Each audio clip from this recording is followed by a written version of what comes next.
Well, welcome to another episode of Views from the Bridge, your second favorite podcast about your favorite team, the Philadelphia Union, who are on a winning streak. Fellas, Chuck, Evan, how you guys doing? How about it, eh? All my teams won, so. You know what? Honestly, Justin, I'm going to say it. This week, my favorite team, Vancouver Whitecaps. Not in league play. Not in league play. Don't get me wrong. It was really fun to write about Miami crashing out of CONCACAF Champions Cup. Can you say that on the record? Verhalter. I mean, if you read my story, it's pretty clear that I was happy. I don't know. I don't know. I don't know if people get the subtext that you're looking for. Chuck, not everybody is like us. We can't read subtext in text all the time. I'm not sure. Justin, how are you? I'll do that. That's easier. I'm good. I am running a half marathon in Pittsburgh on Sunday. I'm sorry. So that's gonna be fun. It's gonna be great. Is Bob putting you in for 30 after, or what's happening there? I don't know. The Riverhounds can't seem to win any games, so maybe it might help if I played for half an hour. Well,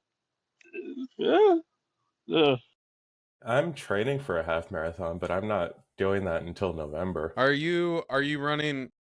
Should I start telling people that I'm training for half marathons when I'm not doing anything different? Is that how that works? Can I do that? No, but I'm actually doing something different, so it's fine. All right, I was asking for me. That might, you know what, Justin, in all of our years of friendship and whatever else, I've had a dinner with this man. I've never been read before by you or anyone else in this podcast, actually, that aggressively or distinctly. So thank you. And you would think, 7 years of doing this. I've known Paul and Chuck for about a decade of my life. Somebody at this point should have come for my neck, but no, it took right now for that to happen, and that's fine. It's fine. I'm better for it, honestly. It's, you know what? I'm it's glad. Even funnier that out of all people, it was Justin. I mean, I think. To your point, I thought my article was, no. To your point of it being done succinctly, I mean, Paul can't do anything succinctly, so that's why that hadn't been done before. Yeah, that's why the AR checks are taking so long this year, right? Well, there's a reason why our podcast is no longer an hour. Right, exactly. Paul left, and all of a sudden we can do it in 38 minutes. I don't know what's going on. Yeah, light work over here, everybody. I think it's easy for people to tell how the actual soccer went by how long it takes for us to start talking about it. Is that fair? No, because I feel like when the soccer is bad, it takes us longer to get there, and it's taken us pretty long to get there tonight. Longer? And we're not there. I mean, you sometimes, you jump down the team's throat sometimes as soon as we start the podcast. So when... Well, yeah, but that's because, like, when we suck, I just want to get over it. I feel like the issue here is more that you can, like, put in almost the exact same thing we said about Atlanta. Yeah. And it works for this game with some differences. It is true. So let's get to the soccer. The Philadelphia Union had DC United in town this past weekend, and they won by the same scoreline in which they beat Atlanta, 3-0. Goals from Glesnes, Jean-Jacques, and Damiani, and essentially they were pretty similar to the goals that happened last week with some differences, and they won the game 3-0. Couple. Yeah.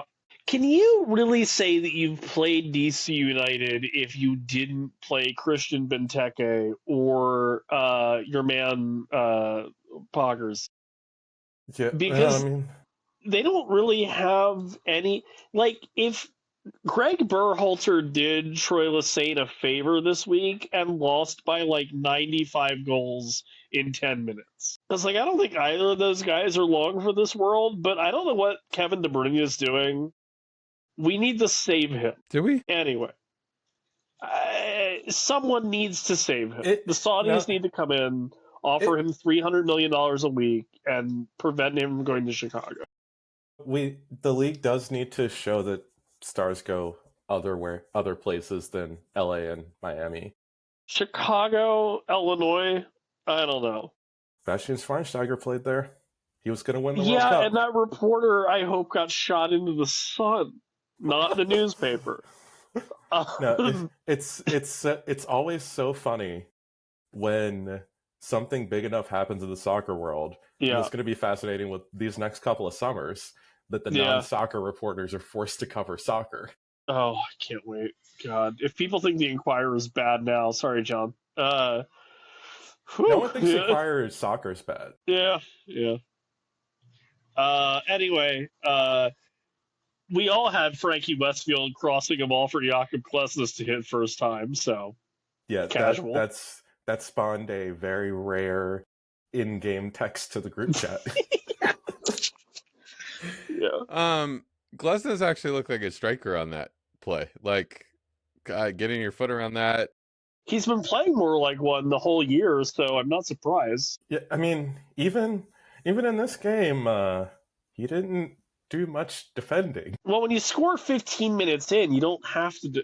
The best defense, Chuck, is a good offense. I don't want that to be said about the Union. That's not where I want to go with the Union. But it's just as we know, this Union team with Andre Blake healthy is an above average defense. Playoff team, good team. Without Andre Blake, I don't know, because Dominic Baji was causing a little too much trouble up there. I said last week I liked him, damn it. But the thing is, Benteke scores those goals. Yeah, Dominic Baji can't score. That's why I like him, because he's fun. He makes good runs. He just can't finish. Like, he's like a really aggressive pit bull until you get him home, and then you're like, oh, I'm fine. This is great. Like, all bark, no bite. Perfect. Thank you. Yeah, no, it really is so funny how that works out, because there were 4 or 5 times during the game when he thought, like, oh, DC's clear on goal. Is this going to be when they get one? Nope. And then, allowing Jean-Jacques to just make a very similar run to last week, although it was a great finish off the inside of the post. Goalkeeping. Well, I love Danley Jean-Jacques, don't get me wrong here. Like, I'm not like, oh no, we scored a goal. But like, did not look great.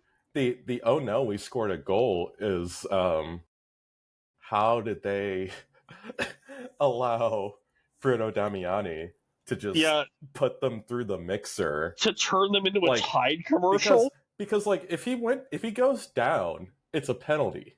Yes. And they just couldn't actually knock him off of his balance. And hopefully, that's one of those goals that, hopefully just puts him on a run of scoring. Because, like, that'd be cool. How do you not feel like you can put anything in the back of the net after you did that? And then, he almost scored in stoppage time with another just great shot from outside the box that they actually did good goalkeeping on. Yeah. Justin, why does Dominic Baji remind you of playing EAFC 25 against Easy Computer when you're in on goal? Why does it doesn't remind me of that at all. I have no idea what you're talking about. Oh, okay. I don't know. I just, you try to get cute when you're in the box and it doesn't work. And I feel like that's him as a footballer. I don't know. The one where he was clear through, one of them where he was clear through, and he hit a pretty hard shot, and it just skittered over the top of the post. That was the one I was a little scared on. I was like, oh, okay. It's not a goal. Yeah, it was nice to finally see a forward for the Philadelphia Union be able to body an adult and be like, no, I'm going to score this goal. Thank you for coming. To Chuck's point. And then, I just like... When Jeremy Raffanello almost scores on you, it's a good day for the Union. Okay, I didn't want to say it, but thank you. I forgot he existed. I can't... Like, at least when Chris Donovan isn't scoring for us, he's winning state championships as a coach for a high school boys soccer team. Like, That happened last year. Jeremy Raffinello is just a guy whose name rhymes with a Ninja Turtle. And, like, for you to almost get dunked on by that, for, like, a fringe bench player for Indy 11, more on that, I guess, midweek, that sucks. No, and the second thing about that almost goal was that ball was sitting in the box for, like, ever. And a little kid runs up and takes it. and then what happened to Justin this week? Are you just mad because you're running a half marathon? It's okay.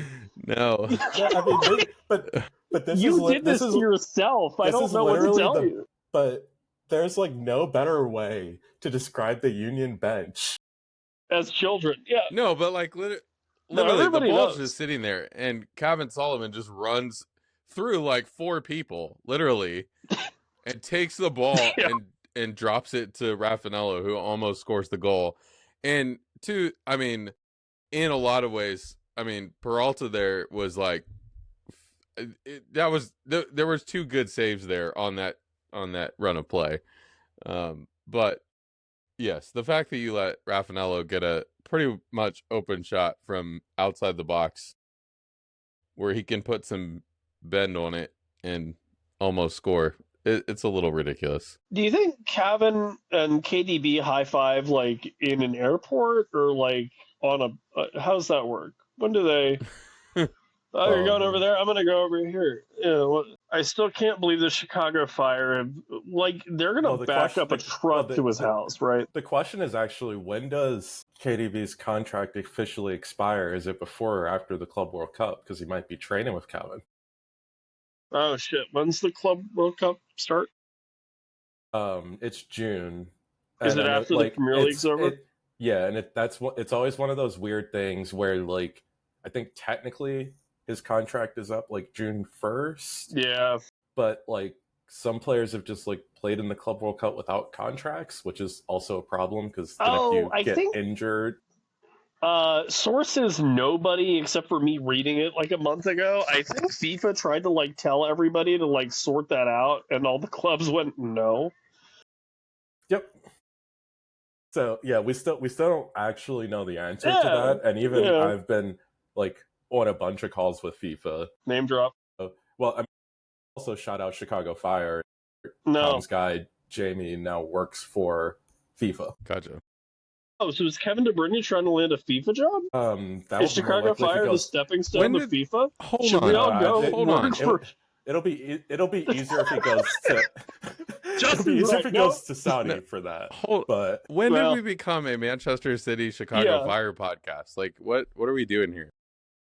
Right now, when did we become a Chicago Fire media? This is actual literal news. Personnel podcast that City wants Kevin Sullivan to train with them in July during the Club World Cup. Yeah. Yes, that's news. I get that. Yeah.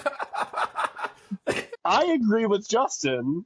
Also, I want to become the MLS media like club communications person podcast. What are we gonna do? I think we're uniquely equipped. Nah, what are we gonna do with that? We're gonna be like in the middle of July, assistant comms coordinator for the Chicago Fire moves to Vancouver Whitecaps as the media director.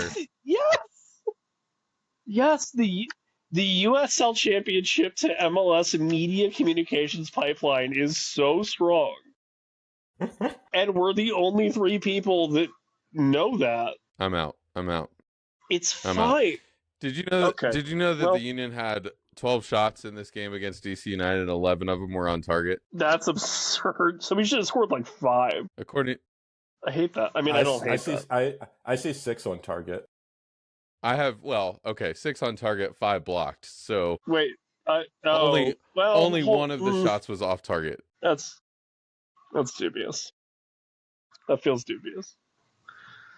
I'm not gonna let those semantics stand. I don't care what you. This is why this is half of the shots being on target is good, but we're not gonna just like. This feels like conversations Big Boy and Andre 3000 had before Outcast. We're going way off track tonight. What is happening? we won last week, and we played Montreal, and also we just apparently we're not going anywhere. All right, so we also apparently don't feel very threatened by the impact, which isn't what they're calling anymore. Let me get us back on track here. All right, so number one, I really love Glesner's shot. I understand it might have been bad goalkeeping, but he was shielded the whole way.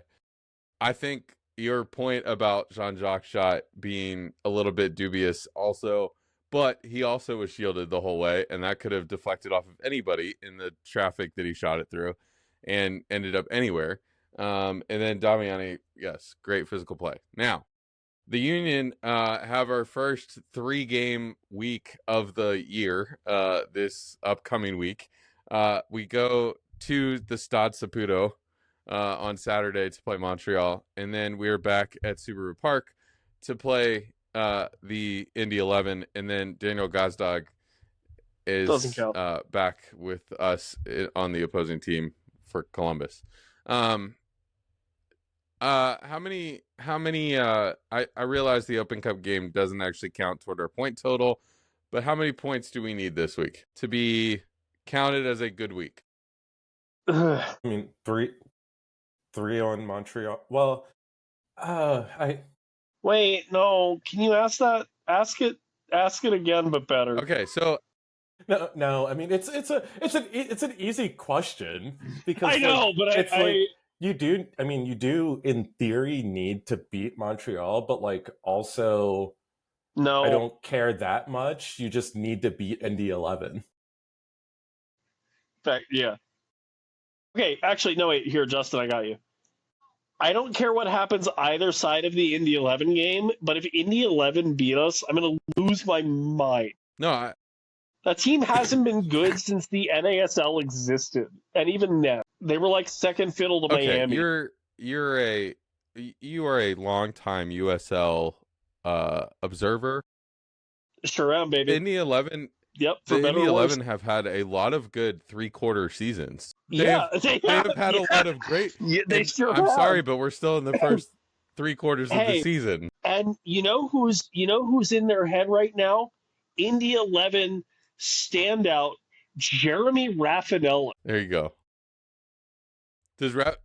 And if one of the daycare kids on our bench is one of their starters, if we don't bring out Chris Donovan and he walks them after getting one cross from Kai Wagner in 5 minutes, and then we sub out our first 11 and play Ryan fucking Richter and Bolo Akinyode, I'm going to lose my mind. And no one besides us is going to get Bolo Akinyode as a joke because no one else is around from them. Tom Villa is going to play 75 minutes against Indy 11, and he's going to kick their ass. And that's not funny to anybody else because that's like 3 callbacks ago, but it's hilarious. Trey Higdon can beat Indy 11 right now. I was just going to say this is what Indy 11 gets for having Andrew Carlton on their roster at oh, God, he's there? Not anymore. Okay, good. All right. I was like, I'm buying tickets for Wednesday, and I'm going to harass the shit out of him. Good. He is. I think he's officially finally not playing soccer after. Correct. But he was at Indy 11 at one point. I remember that. But yeah, no, it's just this competition is the Union's best chance at a trophy. And so they need to win. Yeah. There's there really isn't anything. What I just heard from both of you is that the Union could end up with 0 MLS points as long as they beat the Indy 11. Yeah. And it's a good week. Well, see, Justin, what you haven't realized is that we're playing Montreal away in Montreal, and that game isn't real. It's real. It's just gonna end up a 1-1 draw, and we're all gonna be disappointed with everything about it. You can copy and paste literally at least 5 years of me talking about that game. I'm not doing it again. Indy 11 on Wednesday. Great, cool. We're home. We're going to beat them. Wonderful. Moving on, we make it to the quarterfinal of a tournament at that point, something. I don't know how the Open Cup works anymore. And then Columbus with Gazdag, that screams he's going to score 7 goals, and we're going to be like, why did we sell him? And then the Union Reddit's going to be like, everything sucks and we're terrible. And then Monday's going to happen. I'm going to be... I mean, I'm still not, like, completely happy with that sale.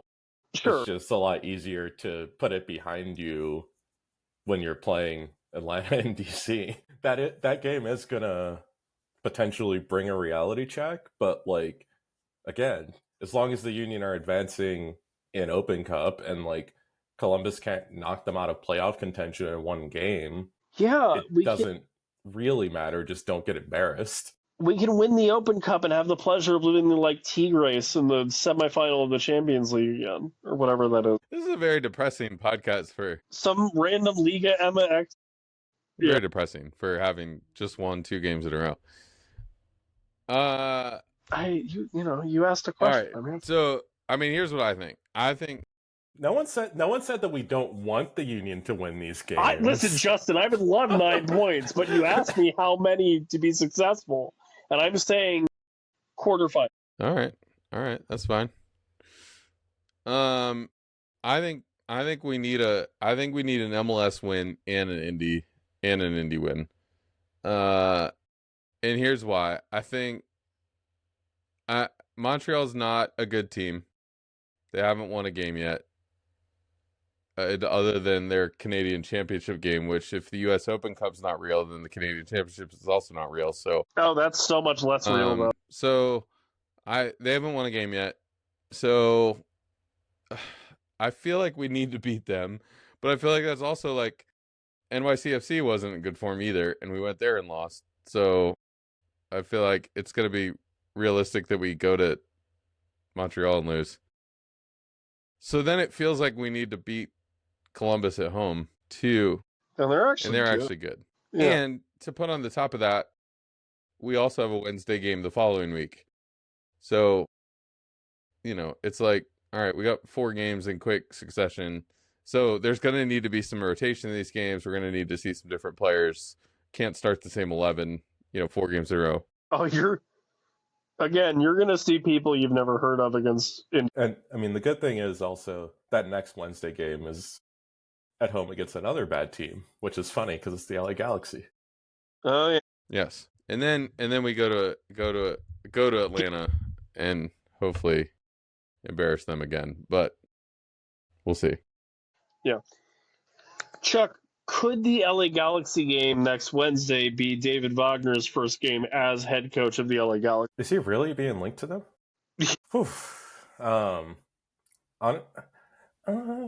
I hope so, actually. But he's friends with Jurgen Klopp. That means he's really good at soccer. Greg Vanney's not a bad coach. Their roster just sucks. No, he's a bad coach. Their roster is perfect. He's a bad coach. Marco Royce is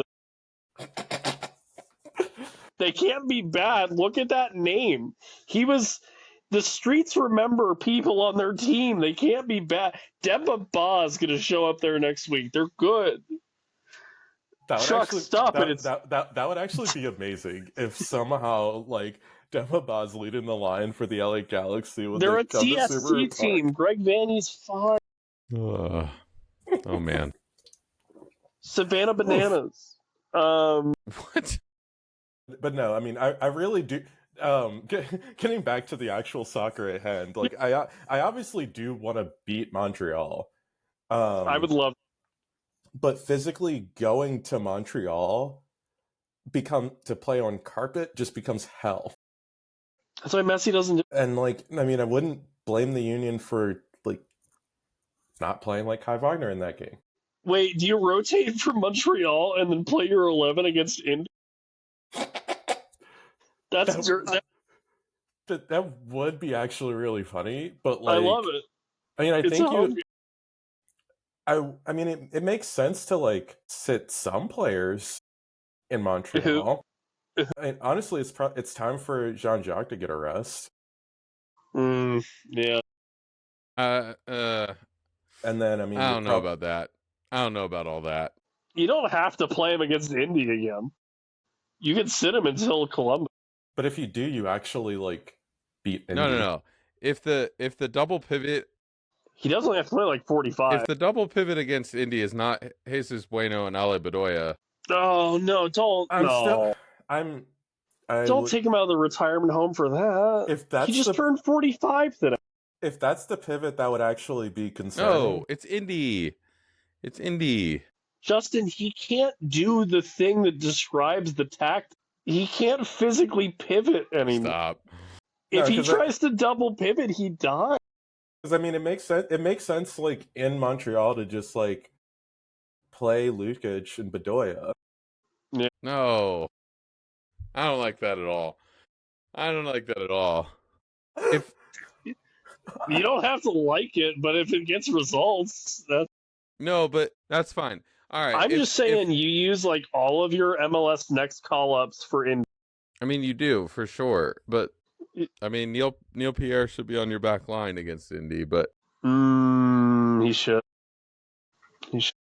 Also, well, yeah. Does Macania start before Indy, or does he have to wait until Indy to start over Nathan Harriel at center?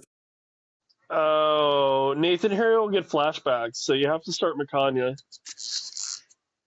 Okay, no, this is getting this player rotations. He'll be like, "Wait, this is getting worse and worse as I think about it more and more." I'm like, "Oh, yeah," because if you play, what are you worried about happening? If you play Macania and Glesnes against Montreal, then your center back pairing against Indy 11 becomes Nathan Harriel and Neil Pierre. Yeah, it does. But no, and I love it. Macania's a kid. You can play him 2 games back to back. Yeah, he doesn't like if there's anyone that you're playing like 180 minutes and that probably needs 180 minutes. Then who plays against Columbus? No one. Everyone's dead. Like literally. We don't. There's Columbus who? Wilford who? I understand that, like, you want to beat the best teams in MLS. There's no reason to care about that Columbus game. Yeah, wait for the playoffs or whatever to do that. No. Or whatever. No. All right. Because you don't need to beat Columbus randomly in the middle of Montreal. May. You want to beat Indy. Yeah. Whatever happens against Columbus, and you want to beat that's the realistic. That's the realistic view of this. The problem is we're dealing with a bunch of soccer fans who really have no idea what's happening, and they see Daniel Gazdag coming back into town. And if you can beat the team that now has Gazdag, then your organization gets a big lift of confidence. That I don't know about that. Yeah, it does. I mean, the players don't care. Allegedly, the fans. No, I feel like beating Indy 11 like 17-2 means a lot more than Daniel Gazdag not scoring 7 goals against you. Okay. It's a knockout tournament. That's all people care. Fine. All right. So I don't think we'll talk again before Indy. So let's get a prediction for both Montreal and Indy. Because Justin's upset at us. He's actually these guys are awful. I don't want to talk to them again before. Yeah. I need a week. I need a whole week. God, the banter in our group chat if we do anything besides beat Indy by like 5. Eamon Zayad's gonna play for us. He's listening. Okay, so score predictions for Montreal 0-1 impact. Prediction for Indy 4-1 Union. I'm gonna go 2-1 Union in Montreal. I do think somehow they end up winning that game. Just because of the fact that, like, I can't picture a good lineup actually facing Indy. Yeah. Like, Calvin Sullivan's going to start that game. Not that he's bad, but this just feels like a 1-0 Union win against Indy. PKs after extra time. Oh, God, no. God, no. I cannot do PKs at this point in the season. 1-0 Philadelphia Union at AET. I said I did a preview show with The Ball Is Round in Montreal. You did, it was good. And I said he looked weirdly like I said a 1-1 draw. And so I think that is what I think will happen there against Montreal. And I think Yeah, I think Chuck's delusional. I think Indy is going to be 2-1 because I'm not sure our lineup's going to look that much better, and then we'll throw the kitchen sink on in the second half and win the game. Can Zach Pfeffer play can we Des Moines Menace our way into like Eric Ayuk playing this? Just get Moedu out the booth. Well, no, he just tore his ACL again, right? So. Oh yeah, I forgot about that. Like, so did he? That did. God, dude's always injured. He really Evan, somewhat Moedu for the Philadelphia Union, but you can't use any examples of him playing. Okay, he tore his ACL in the commentary. I mean, if you need a long throw at the end of the game, you can grab Shannon out of the booth too, and he can come down and. Yeah, he'll be there. You know what? Actually, Justin, thank you. Well, actually, Dave Leno, Shannon Williams, and Sebastian Lutu could beat Indy. Can we get? But I mean, we can get Ray Gaddis out of retirement again. Yeah. Okay, wait. Who else? Matt Castle. I'm trying to. Who else? This is good. Actually, okay. At VFTB Pod, give us your worst Philadelphia Union roster that could beat Indy. Wouldn't it be great if Ray Gaddis did come out of retirement, played this game, and scored a goal? Yeah, and then my God, that would. And then did the shirt lift, but instead of like I belong to Jesus, which like we all know he has, just kind of like locked and loaded. It was just like I hate you, Paul Katrina. Yes. Junior. Sorry. I mean, yeah. Yeah, he hates his dad. Yeah. At this point, though, if anything, if anywhere Ray Gaddis scores a goal, TSD. They basically made a tournament. Paul has to come back on the podcast for another episode. He has to break his contract with the league and do I think that sounds great. I think that sounds perfect. It won't be about the union. Yeah, it's just be about Ray Gaddis and TST. Yeah. Okay. All right. Well, that's what we think. Yeah. Let us know what you think, and we'll talk about these games sometime next week. So you can expect some more Union content very, very soon. See you next week.